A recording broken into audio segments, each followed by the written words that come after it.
Magandang tanghali mga kapuso, itong sitwasyon sa mga oras na ito dito sa Cebu City. Mag-alas 12 ng tanghali. Narito sa Colon Street ang mga cause-oriented groups at iba't ibang mga advocacy groups nagsasagawa ng protesta laban sa korupsyon.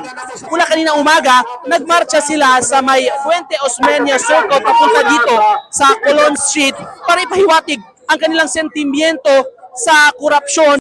Nagsagawa rin sila ng pagsusunog ng effigy dito sa Colon Street bilang simbolo ng galit ng mga tao sa mga nangyayari ngayon dito sa bansa. Kasabay ng panawagan nila para sa katarungan at panawagan nila na wakasan na ang korupsyon dito sa bansa. Marcos Singilin! Marcos Duterte! Walang pinag-iba!